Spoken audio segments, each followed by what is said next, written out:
In the book of Jude 1:9, we hear about a heavenly fight that took place after the death of Moses, a prophet and leader of the Israelites. The main fighters were two powerful angels, Michael and Lucifer, who both wanted to have control over Moses' body after he died. He didn't want Satan to win because of how important Moses was to the Jewish people. So Michael didn't fight Satan by using force or weapons. Why did Michael's words scare him so much? Well, it all has to do with Lucifer's pride. Just saying the Lord rebuke you showed how much power God had. As the fight over Moses' body started, a secret team of angels quickly got to work. They carefully hid Moses' body so that neither Lucifer nor any other bad angel could find it. They wanted to make sure that Moses' body stayed pure and perfect and that no one could use it for evil.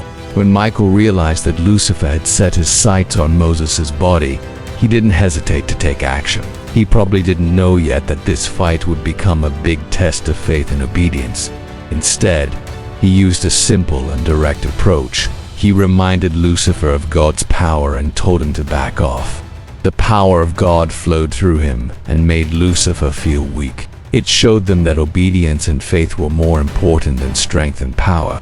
And this lesson is still true today. We may not have the power of angels, but we do have the power of faith. And when we put our faith in God and follow His rules, we can do amazing things. They had seen how Michael had handled the situation with wisdom and grace, and they were inspired by his example. They also knew that they had played an important role in protecting Moses' body, and they felt proud about that. They had honored the wishes of God and the Jewish people, and that was reward enough. This wasn't because Michael was stronger than Lucifer. It was because he was obeying God's orders, and that made all the difference. Would Michael continue to defend the righteous, and what would happen when the two powerful beings met again? Only time would tell. Lucifer had tried to use his power and influence to get what he wanted, but Michael showed him that God's power was even greater. If you enjoyed the story and want more videos like this, please hit the thumbs up button. Also, don't forget to share this video with your family and friends. Thanks for watching. See you next time. This may sound easy, but it was actually a bold move, because Lucifer was known for his intelligence and cunning ways. He wasn't someone you could trick or scare easily. But Michael wasn't trying to fool Lucifer. He was simply stating the obvious. Don't try to use tricks or force to get what you want. Instead, focus on obedience and faith. They are the real source of your strength. He knew that Lucifer understood God's power and that he wouldn't listen to anything else. So Michael didn't waste time trying to argue or negotiate.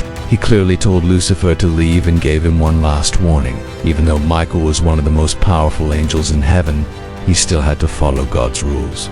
This meant he couldn't just attack Lucifer and beat him up, even though he could have easily done that. Instead, Michael had to be careful and use only the powers God gave him, and this was not an easy task. And then they disappeared from sight. No one knows where they hid the body except God and the angels who saw it. After all, they had just witnessed an epic showdown between two of the most powerful beings in existence. But now it was time to move on. They had to continue their mission of helping humans and protecting the righteous. And this meant leaving Michael and Lucifer behind. It was like when a cop tells someone to get out of their car and they don't listen. What happens next? They get arrested. But in the end, Michael and the other good angels won. On the other hand, Gabriel reportedly sealed the air with a holy word, preventing Lucifer from saying anything false or using his tricks. And to stop any other bad angels from trying to steal Moses' body, Michael reportedly called out to Uriel and Gabriel for help. He actually took a third of all the angels with him. These angels later became known as fallen ones, because they chose to leave the path of light and follow Lucifer into darkness. And if Michael wanted to stop Lucifer from taking Moses' body, he needed to think carefully about how to do it without hurting the other angels or making them turn against him. In the same way, Lucifer had no choice but to obey Michael and let Moses' body go. He couldn't fight against God's power, and that's how Michael defeated Lucifer without fighting. He thought he was better than all the other angels, including Michael. He thought he was the most powerful and that he could do whatever he wanted. But he didn't know that there was one thing that could stop him: God's power. When Michael spoke in God's name, Lucifer knew he wasn't just facing a powerful angel, but the most powerful being in the universe. And that scared him a lot. Instead, he used a powerful weapon that no other angel had ever used before. This surprised everyone, even the other angels who were watching. They couldn't understand why Michael just kept saying, "The Lord rebuke you," over and over again. But they soon found out that those words were more powerful than any curse or spell. And the way that Michael dealt with Lucifer was really shocking. He didn't curse him or say mean things to him. Instead, he told him, "The Lord rebuke you." That one phrase made Lucifer lose all his power. So today I'll tell you what happened to Lucifer when Michael rebuked him in the name of God, and why the other angels couldn't believe what they were seeing. When Michael found out that Satan wanted to take Moses' body, he quickly went into action. So what was going through Lucifer's mind at that moment? Michael didn't say anything mean or try to hurt Lucifer's feelings. He didn't need to. But that wasn't the only surprising thing that happened. Some legends say that when these powerful angels fought, the ground shook and the darkness tried to swallow the mountain where Moses died. And Uriel is believed to have stood at the edge of the valley, stopping the other fallen ones who tried to get close. Now let us look at what other secret facts we can find about this story in the Bible and other ancient texts. You see, when Lucifer decided to rebel against God, he didn't just leave heaven empty-handed.